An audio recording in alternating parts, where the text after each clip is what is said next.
Detective Ellis Steele strides into the drab newsroom of the Resistance paper as if he owned it.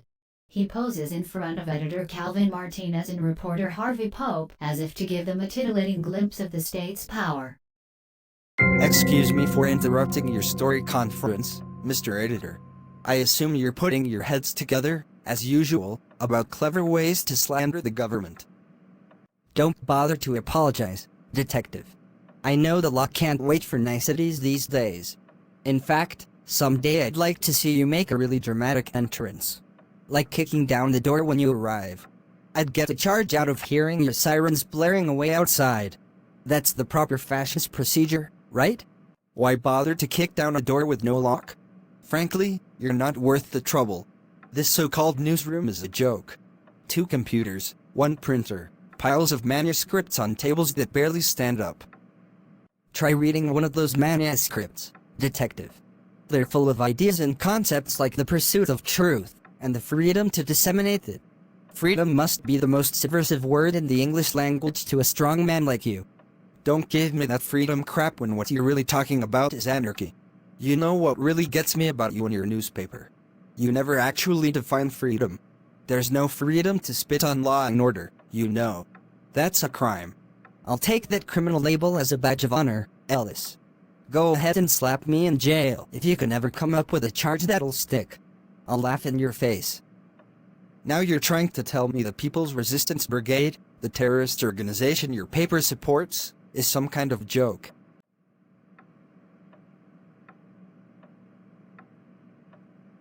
What has the brigade really done that's so terrible, Detective?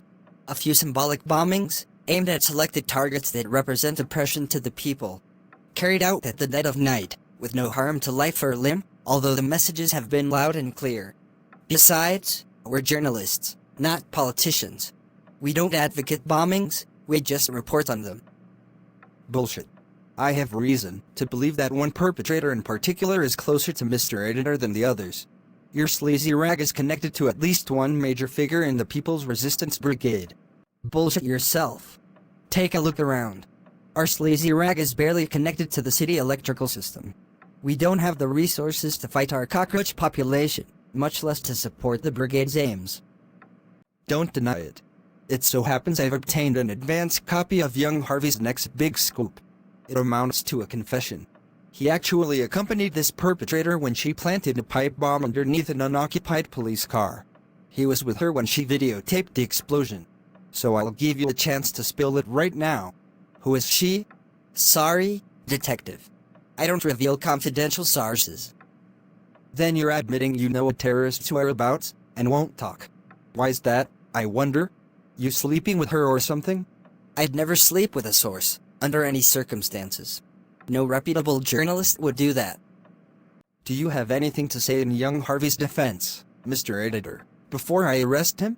Maybe you could plead extreme stupidity, since it seems he's the only reporter stupid enough to still be working for you. What we have here, Detective, is a classic political struggle.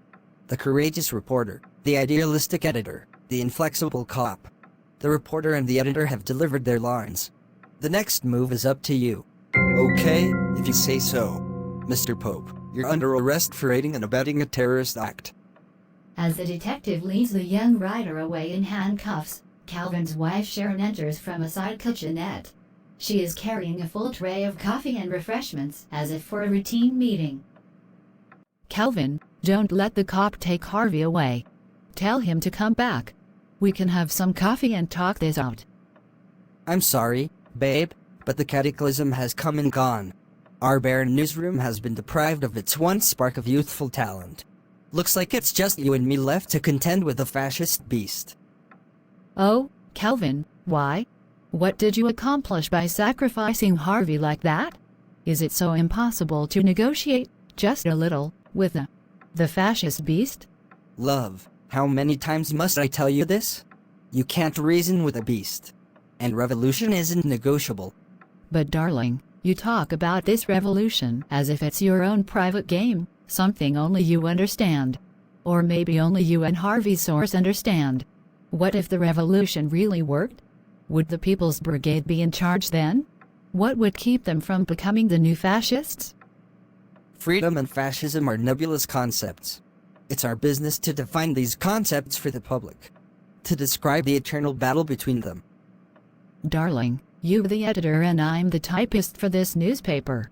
How much defining and describing can we do without a reporter? Love, my instincts tell me this arrest had to happen. Harvey was a good kid. Actually, too good. He was standing between me and the action. Maybe I won't recruit another reporter. Instead, I'll jump back into the scene myself. Enough of being the desk-bound editor. And I'll have to prepare myself for the consequences. One day I'll be going about my normal office routine, making coffee or typing, maybe listening to those distant cop sirens that remind us we're living in a police state. Only that day I'll notice they're closing in, getting louder every second.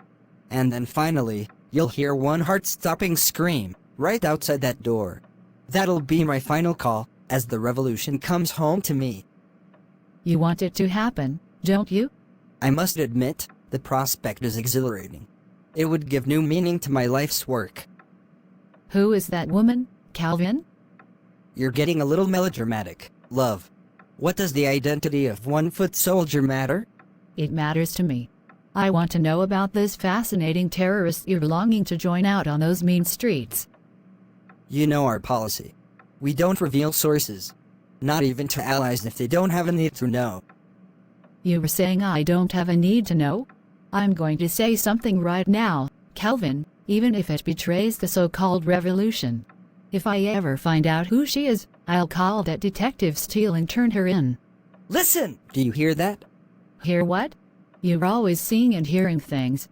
Tell me what you think you hear. Just a little ringing in my ears, I guess. Nothing to concern you yet. But I'm sure I'm not the only one who can hear it. So you think there's a police siren headed your way, and only you and that woman can hear it? Maybe so. But don't worry, love. At least not yet. If you should discover the mystery woman's identity, you'll have to act as you see fit.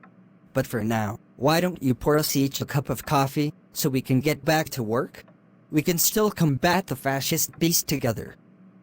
Oh God, now I hear it. Of course you'll do. We're living in a police state, after all. But that doesn't change the fact that your so-called revolution is driven by lust. Calvin, I'm your wife, and I love you. But I'm just not sure I can be your silent foot soldier any longer. I'd be sorry to lose you.